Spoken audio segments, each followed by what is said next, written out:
Okay, 50 minutes past the hour, time to go on the docket with John Patrick Dolan, breaking down the latest headlines in the courtroom. First one up, and I talked about it earlier in the show here, Zorkov Tsarnaev, the young brother there that's stood trial and found guilty of the bombing that killed several people and wounded 260 in Boston. The big question now, life in prison or death penalty. What do you think is going to happen? What are you hearing? Well, the jury decides. 40 witnesses were called for the defense. They concluded on Monday with Helen Prégine, who you may remember is the nun that was featured in Dead Man Walking. Oh, yes, she Susan Sarandon and Sean Penn. She said that she talked to him, that he appeared to be remorseful. The prosecution went after her a little bit, and then the defense sort of came back and said, would you tell this jury that you thought he was remorseful if you didn't believe it? And it's a little hard to assail the sincerity of a nun. Right. So they ended their witness list, they made their arguments, and today the jury gets the case. The jury will get the jury instructions in the case, and frankly, I think this is a very interesting, anomalous situation. You know, the state of Massachusetts doesn't have the death penalty. Yeah, they don't like the death penalty. But Catholics essentially were not allowed on the jury because, of course, they don't support the death penalty, so the nuns' impact may or may not be significant. It's a toss-up in this case. Judy Clark has a track record of getting life without possibility rather than death for some very notorious clients. I have a feeling she might in this one, although you never know.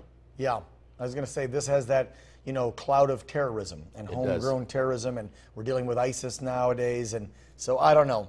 You're right. It can go either way. Exactly. On this one. We'll find out if they come right back after they get this morning with a verdict before it's read. You probably know it's, I would think, death, if they come back fast. I think if they come back fast, it's life. Really? Because really, when people sit and seriously consider executing someone, I think they need time in order to come to terms with that. I think the video and the pictures are tough for people to see, that him and his brother were standing there in the crowd next to those little kids, and then just dropped the backpacks with the bombs and walked off casually. I agree and with then went that. on with their life the next day until the big manhunt started, acting like no big deal that they just killed a bunch of people. Well, I don't know. It'd be a tough one to sit on that jury. Oh, man. Right? Very difficult. Okay, and finally, something's going on with ICE, if you don't know what I'm talking about, Immigration and Customs Enforcement, the ICE agents.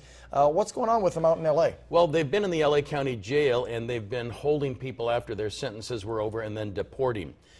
Yesterday, the city council agreed to invite ICE to leave the jail, and they instituted a new system where if the sheriff believes there's a violent criminal, they can notify ICE, because 58,000 people have been deported after serving a sentence in the LA County Jail, and the information that was indicated was that most of those people are not violent criminals, and so there was an argument they're just making their quota, they're not really doing what they're supposed to do, they're not following President Obama's direction that we should only export or deport the violent criminals. So the LA County Jail now is going to let ICE know when a violent criminal's case comes to the point where they're going to be released.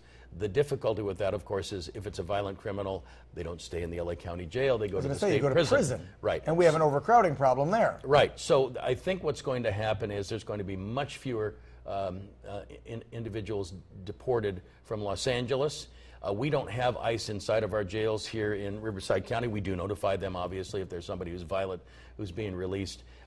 This is all part of the move, I think, to eventually come up with a plan for dealing with illegal immigration. Well, and as we wrap up here, that's what's going to be my comment, is we've got an immigration problem, and until we fix that and rewrite the regs and rules and enforce them, whatever happens in the jails and prisons, it's not going to matter. We need to fix immigration, as we all know. All right, JPD, indeed. Thanks, buddy. Appreciate it. If you need some more information, some help, some legal advice, if you get yourself in trouble or something, call John Patrick Dolan. There's his email. It's dolanlawoffices.com. As we head to break, quick reminder of our Mathis Brothers sponsored